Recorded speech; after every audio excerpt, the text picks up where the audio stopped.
So it's a pleasure for me to be the moderator for this panel. As presented, I'm one of the SolarEdge co-founders.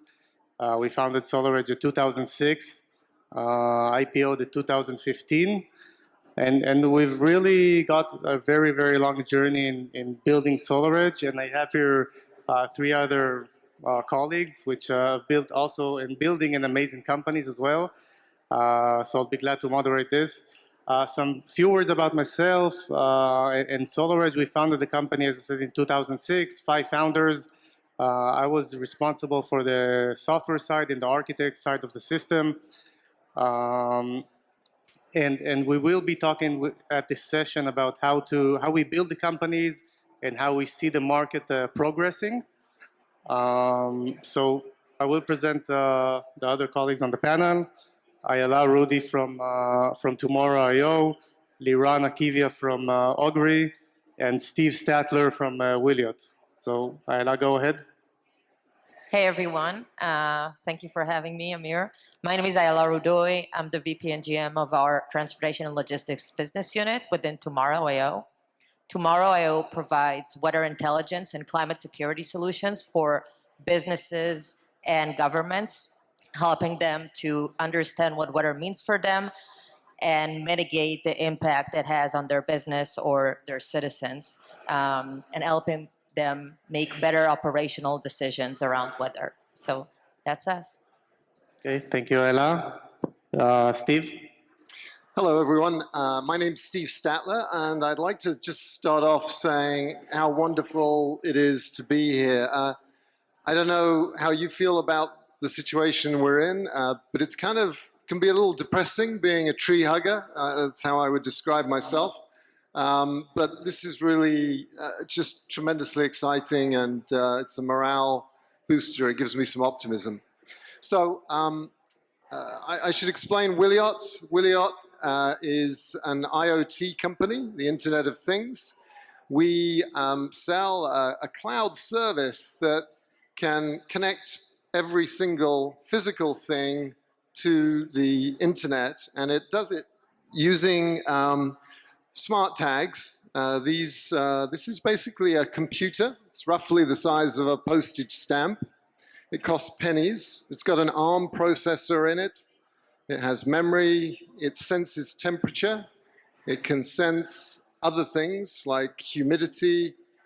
We built our product into one of the major pharmaceutical companies' vaccine vials, and it can measure, it can survive cryogenic freezing because there's no batteries in it. And it powers itself by harvesting the energy that surrounds us. If you could look at this room and you had the superpower to see radio waves, there would be waves of color that represent Wi-Fi and Bluetooth. And that's the energy that we harvest. And in a sense, we recycle it.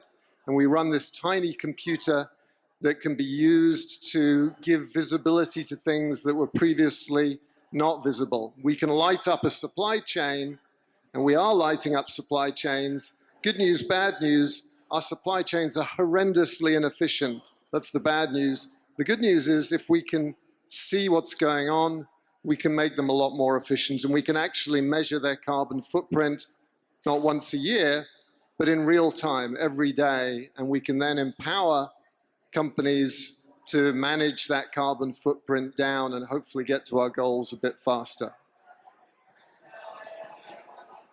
Hello, everyone. Good afternoon. My name is Liran Akavia. In the previous role, I co-founded Seebo, and I used to be the COO of the company.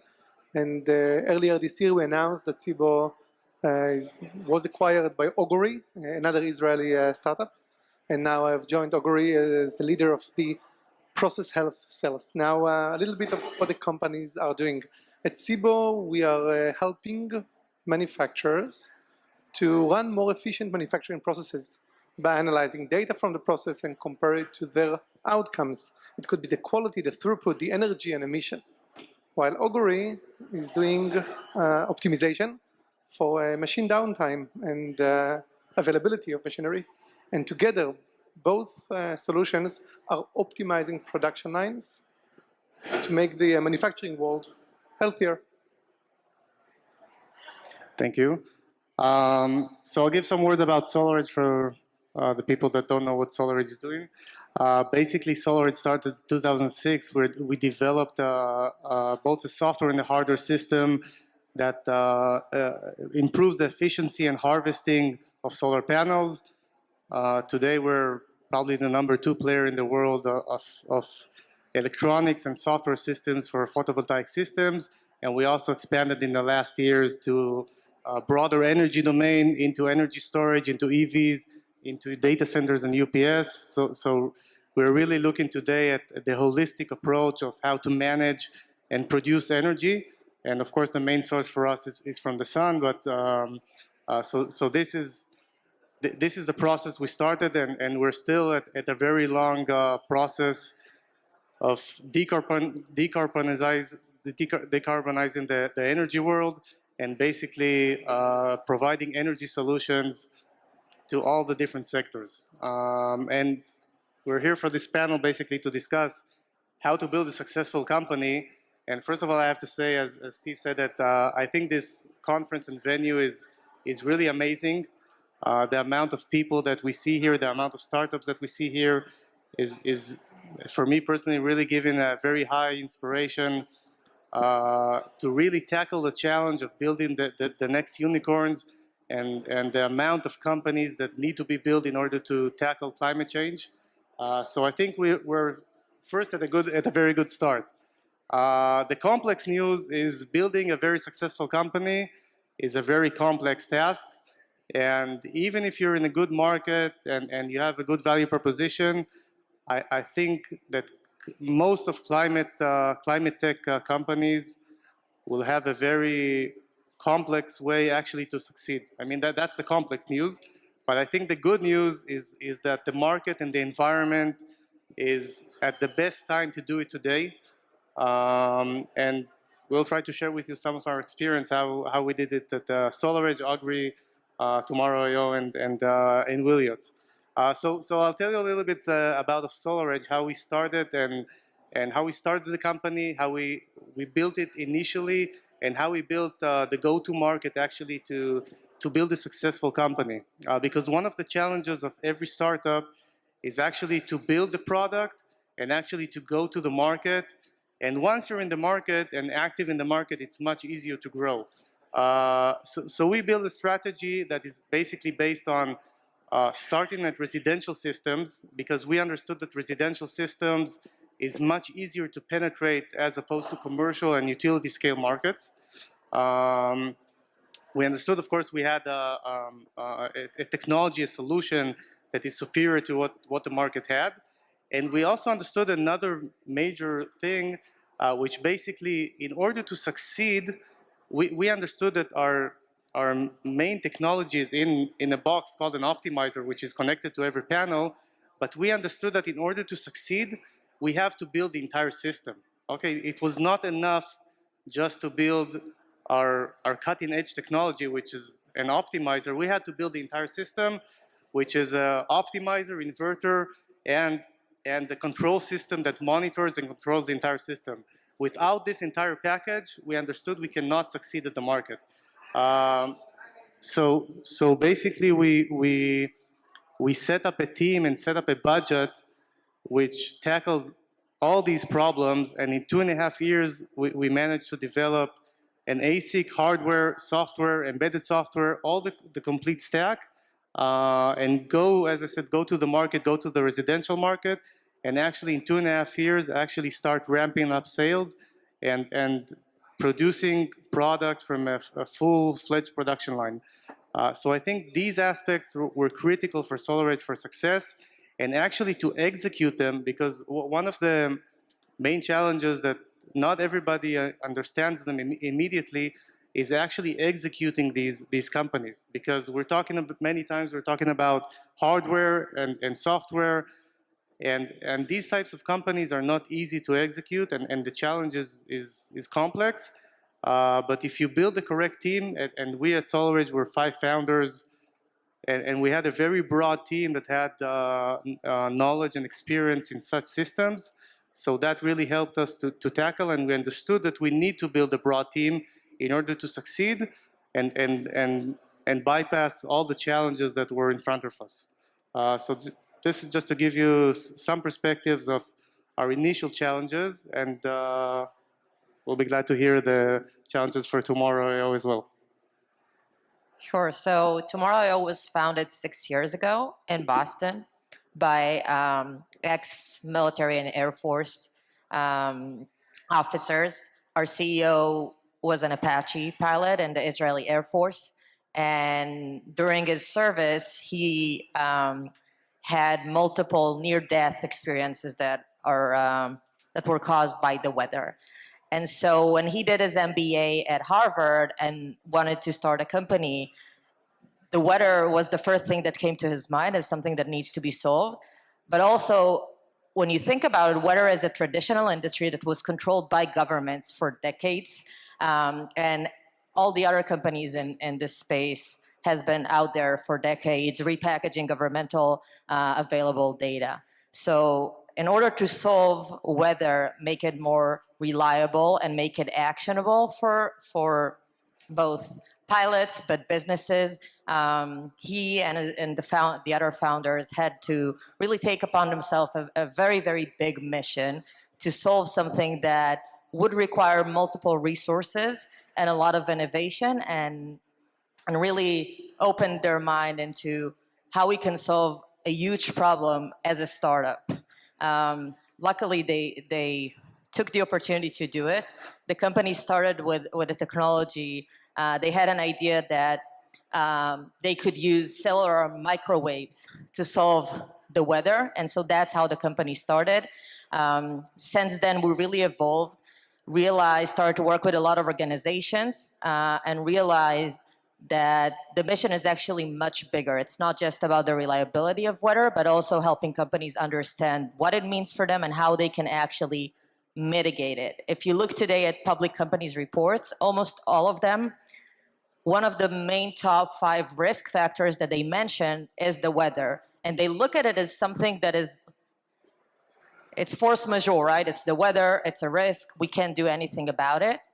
And for us, what happened in the past 4 to 5 years is that weather has become so volatile, the impacts it had on both countries and enterprises was so big, companies realized they have to do something about it.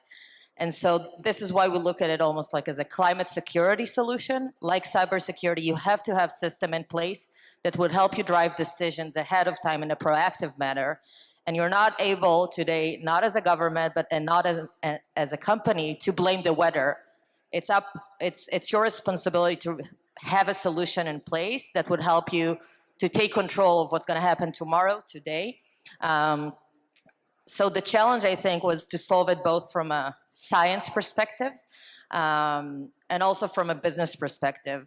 Another, I think, important thing that the founders did is when you think weather, you think aviation. 2 of our founders are pilots. The easiest thing for them to do would have been to focus 100% of the efforts of the company in the aviation industry. But I think they took a pretty big risk back then. Now it seems like the smartest decisions. But back then, a lot of investors thought they're making a mistake by building a platform that would be vertically integrated, that would fit multiple industries from the get-go. So not only aviation, sports events, agriculture, auto, logistics, transportation, really most of the industry today are impacted by the weather. So they built a vertically integrated solution. When COVID started, it seemed like the smartest decisions because the aviation industry was down, the sports industry was down, and our ability to sell to other verticals and adapt really quickly really made a difference for us and allowed us to grow even better. And so I think the learnings are, one, take a big mission that is impactful enough that companies and investors would be willing to invest in it, but also think big to allow yourself to solve multiple solutions and navigate your way through the go-to-market and then focus where it matters the most. So I think we'll touch later on how exactly we're solving it, but that's my 2 cents on our company. Thank you. Very inspiring. Steve? So Wiliot was founded by three colleagues who had worked together and been successful in setting up another company with a similar name called Wilocity. So we're Wiliot. The old company was Wilocity. Wilocity pioneered millimeter wave, which essentially is one of the technologies that makes 5G a lot faster than 4G. So the technology they developed was adopted and incorporated into that standard. Their previous company was bought by Qualcomm, the largest mobile semiconductor company in the world. They were there doing their 2 years to hand the reins over to that large corporation. And in that time, they got to see what Qualcomm was doing with regards to the Internet of Things. And they got to speak to a lot of IoT companies and realized that the Internet of Things was really underperforming, that it was really the Internet of expensive things rather than the Internet of everything. And their vision was, if we're really going to make a difference, connecting cars, connecting big shipping containers, connecting appliances is good. It's a good start. But what about all the things that are in the cars, in the shipping containers, all of the food and medicine that's in the fridges and the freezers? And they wanted to go from billions of things to trillions of things, to literally be able to connect everything that made a difference to the internet. To do that, they had to do some radical things that no sensible Fortune 500 company would do, and they needed to take a really integrated systems approach. So they left after their 2 years. They had a business plan, which I saw when I joined a few weeks into the company being founded. They raised $10 million in the first month based on this business plan. I joined when Qualcomm decided that they wanted to invest, and Merck, the German pharmaceutical Merck, wanted to invest. And so I asked Tal, the CEO, for the original business plan, and he said, I don't think it's going to really help you very much, but he sent it to me anyway. And it was, I think, the world's smallest spreadsheet. It was literally 5 columns, 5 rows, and that's what it took to raise the $10 million. The reason they got the money was, of course, they'd had great success before, and this big, hairy, audacious goal of building something that was completely new. And I believe there's a few reasons why we've had as much success as we have. And one is that it was a completely integrated systems approach. It wasn't just, let's develop a chip. It was, let's develop a chip. Let's look at how we can get rid of the printed circuit board. Let's see how we can get rid of all of these electrical components that you'd normally have in a computer. Let's do the software. Let's basically don't rely on anyone else to do anything else. And as a maybe a more naive business person, I was, let's partner. And they're like, yeah, let's partner, but let's show the partners that this thing works. And then we can invite them in and get them to do better what we've done, just good enough to get something to work. So that was, I think, one of the key lessons. And it's probably a little similar to your approach as well, in terms of delivering a complete solution and then letting the market adopt it and expand on it. Yes, exactly. I fully agree on that. Liran, go ahead. So about 10 years ago, 2 companies were founded here in Israel. One in Haifa, Augury, founded by Sar Yoskovich and Gal Shaul. And the other one is here in Tel Aviv, Seebo, that was founded by myself and by my brother and co-founder, Lior. And both companies, in the very high level, had a somewhat similar vision. We wanted to make the manufacturing industry more efficient and healthier. Augury took it from the reliability and maintenance side, while we took it from the process optimization side. And when I'm looking backwards on the journey that we did, I can say that the initial business plans and the initial thoughts were not the ones that we eventually executed. And during the journey, there is a complex path forward. And sometimes you go to the right or you go to the left, and in many cases you are wrong. But the thing that led Augury and led us at Seebo to the place that we are today is obsession on customer value. And that was always the North Star. And that was always the thing that helped us understand if the decision that we are taking or the decisions that we took are the right decisions. And imagine 10 years ago, we wanted to optimize quality or throughput. Augury wanted to reduce downtime and increase capacity.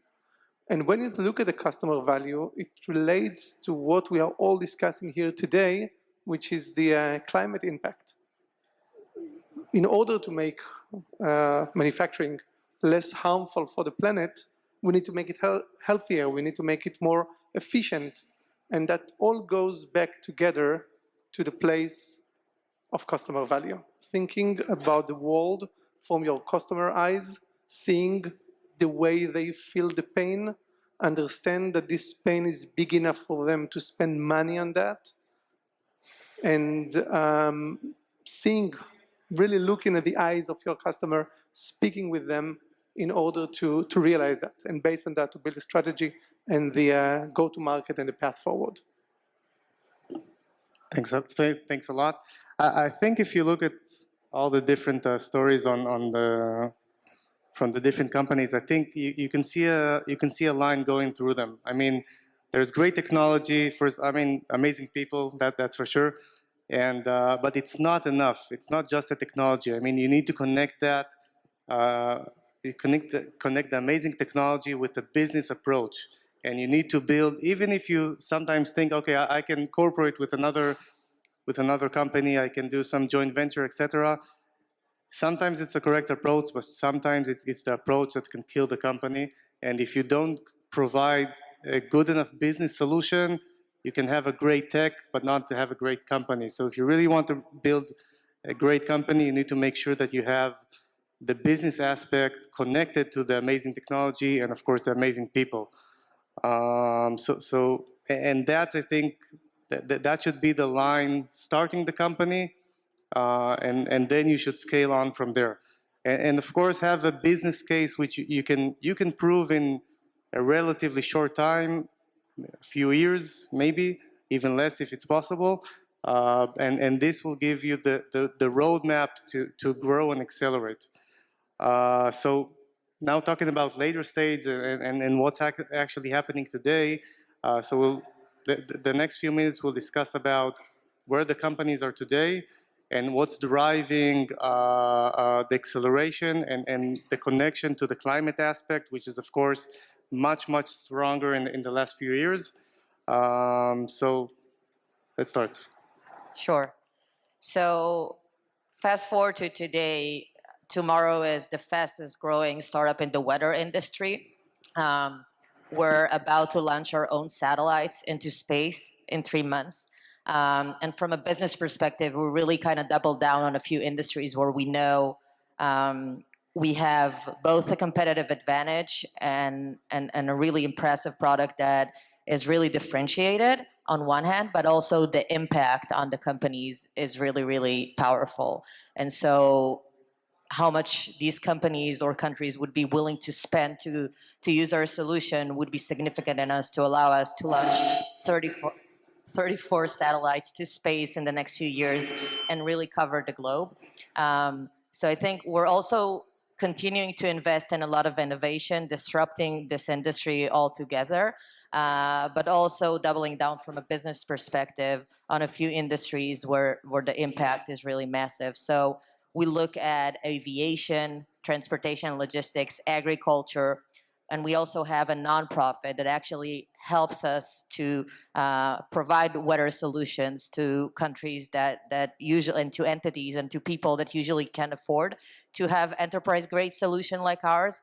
So while we do a lot of things in the business world, we also work in Africa with our nonprofit. And I think tying it back to the climate, it would be a lie to say that the volatility of weather and the fact that climate has become such a hot topic didn't help us to grow really fast. And really, in the US, for example, there's a regulation now that is passing that requires every public company to report about their climate risk. The things we saw a few years ago is when you came to companies to talk about how we can help them with, with the weather, they didn't even think about looking for a solution. They didn't think that this is something they can solve.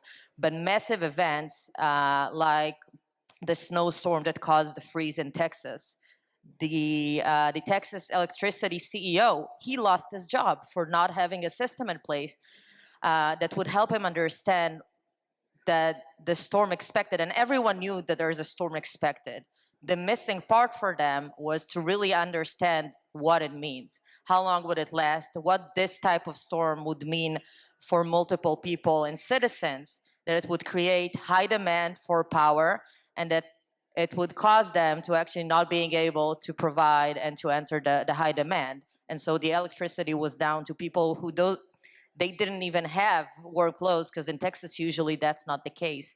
And helping them understand that is really now in the focus of many organizations. What happened in the Suez Canal was the same.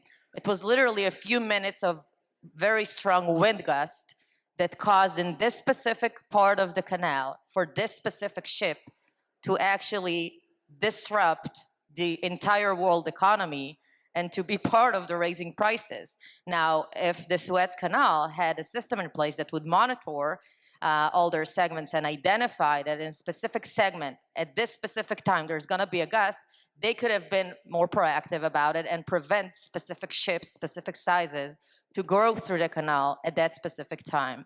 And we do the same for trucking companies, right?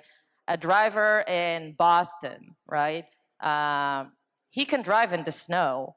A driver here in Israel, if there's a snowstorm now in Tel Aviv, it can last literally 3 minutes to make the hole in the Ayala highway look a very tiny problem compared to how it's going to disrupt here. So really translating the weather into business impact, I think, is something we discovered that is key, and that we were the first one to actually kind of coin the term weather intelligence. If you go now to all the weather companies, you'll see the exact same term, but usually they're not actually providing what it means. So from a business perspective, I think working with a lot of organizations really closely, and I'm tying it back to what Lior said, being customer-centric, understanding where are the gaps, going to the customer's location, understanding why does the old approach doesn't work, really helped us to develop this intelligence part and to help companies translate it. And the fact weather has become so unpredictable really helped us to kind of move things forward, and also from an investment perspective to help get investors more excited about the fact that this is a huge mission with budgets and impact as well. So when I joined Wiliot, I thought the biggest problem was going to be, can we actually make something that looks like this? Talk to a mobile phone, talk to the radios in a Wi-Fi access point. And again, I was wrong. Actually, we got that working, or rather our engineers got that working pretty fast, amazingly quickly. The challenge was actually getting people to use this for something. In many ways, and it sounds amazing. This is like the tendon that joins the muscle of the web, the muscle of the cloud, the muscle of the internet to the bones of the physical world. If this was a computer simulation, let's imagine we're all sitting in a computer simulation. It's like turning God mode on, where you're playing this computer game and you can just see the things around you, and then the light goes on and suddenly you can see everything. Well, that's amazing, but what do you actually do with it? And the reality is you can do millions of things with that. If this is the operating system for the physical world, which we've created, there's millions of apps, but who's going to write the first ones, and which ones are going to have the ROI? And one of the challenges we had was we were besieged with amazing companies, many of them Fortune 500 companies, who were willing to give us money to try all sorts of things. checks $50,000, $100,000 to do a project for them. And some of them were like fashion brands, pharmaceutical companies. It was so exciting. And the use cases were amazing. Let's have clothing that's connected so that we can understand how often it's been worn. You can have your wardrobe managed so that all those clothes that you haven't worn for 2 years get given to someone else. You get some money back and you get much better clothes that fit you and are more fashionable. Auto injectors for pharmaceutical companies that can track the temperature and make sure that people are taking their medicines. No question, great benefits, but all of them have all kinds of friction points, companies that need to do things that they're not ready to do. So what we ended up doing is focusing on something much more simple, which was putting these things on pallets and crates. And pallets and crates are being adopted more and more for sustainability reasons, reusable packaging, especially with COVID, where you can run out of the disposable packaging. Having reusable packaging makes sense. And when you start connecting these things to the internet, rather than buying 5 million pallets, 5 million plastic crates, if you can keep track of where they are, you can buy 4 million. So that's a very simple ROI. You don't need to believe in the future of IoT or even understand what it is. The fact that you lose less crates when you know where they are, that's also a financial benefit. What we found by doing that for some of the largest retailers in the world, one of them is Schufersel in this country, was not only could you do a better job of tracking the crates, but you could track what's in the crates, the tomatoes, the zucchinis, the peppers. And we found that some of the assumptions that our customers had about how long it took to get from the farm to the store, maybe it's 3 days, were actually quite wrong. Sometimes it was 3 days, but sometimes it was 6 days. So what happens to fruit and vegetables when it takes another 3 days longer than you're expecting to get to the store? Well, the produce doesn't look as good, doesn't last as long. Sometimes you have to throw it away.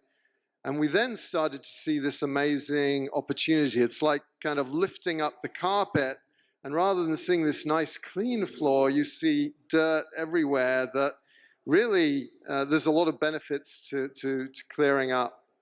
So where we are today is we've gone from making a few thousand to millions, and we're scaling up to make billions of these smart stickers that talk to the cloud. But there's still a little bit of friction here. The infrastructure is literally 100 times cheaper than the alternatives, but you need Bluetooth devices around to read these tags and provide a reliable source of energy so they don't just occasionally broadcast, they regularly broadcast. So where we're focused now is actually taking all this really unique technology and giving it away, submitting it to the same people that took millimeter wave and speeded up 5G to the people that are defining 6G.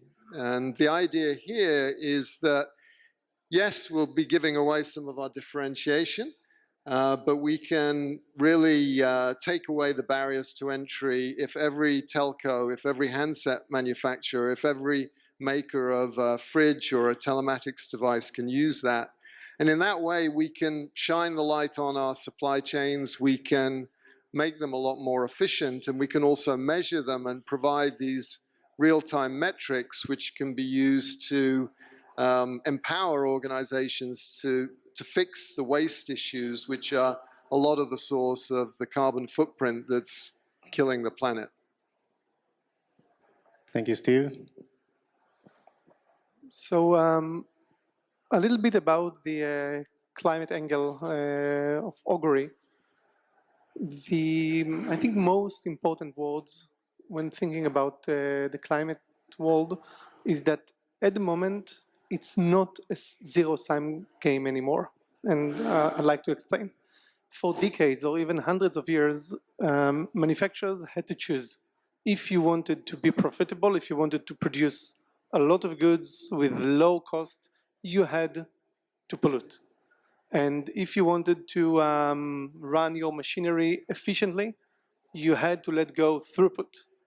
And if you wanted to be very efficient in manufacturing, you had to use your workforce more aggressively. I'm not speaking about the last 10 years, I'm speaking about 50 years ago or 100 years ago, if you think about the manufacturing world back then.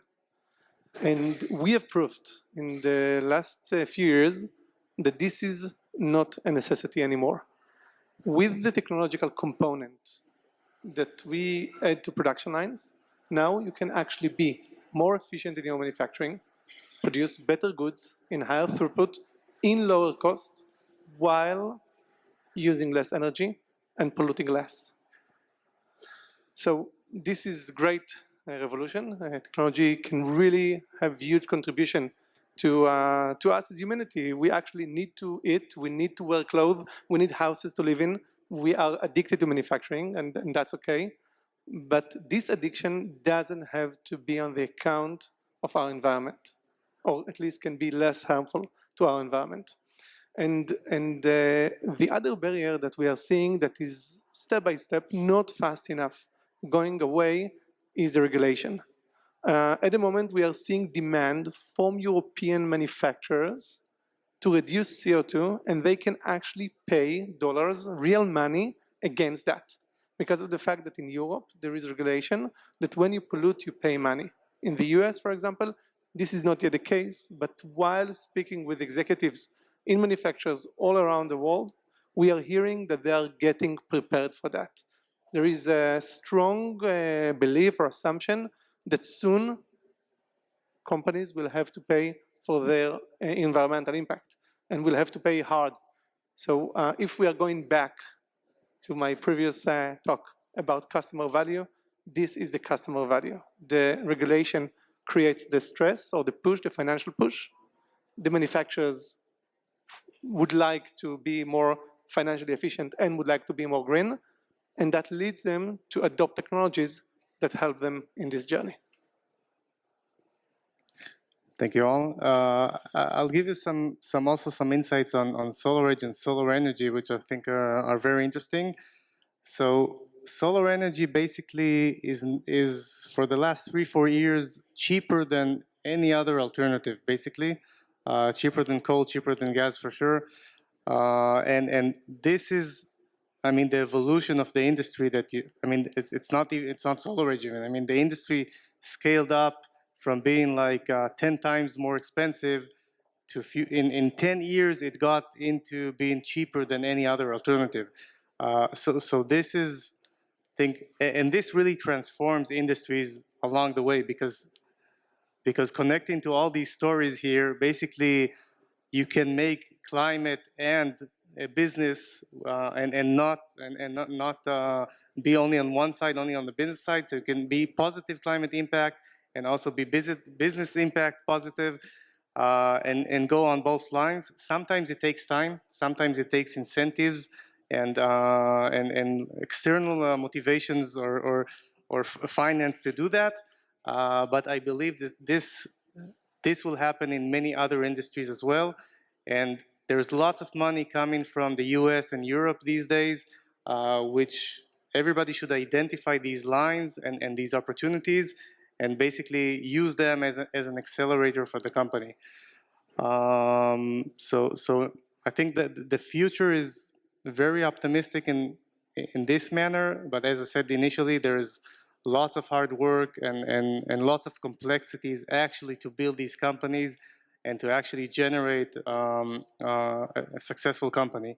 So just to summarize, I think from my perspective, if I'm talking to entrepreneurs here, I think first be bold and believe that you can build a very successful company. It starts with this. I mean, I think people much more senior than me, like Shimon Peres, said that many years ago, and I really believe in that. And it really starts with this dream and believing you can build a very big and successful company. And the second step is make sure you have a very good tech, very good team, and very good business approach that is executed, and from there the path to success is achievable. Okay, thank you all.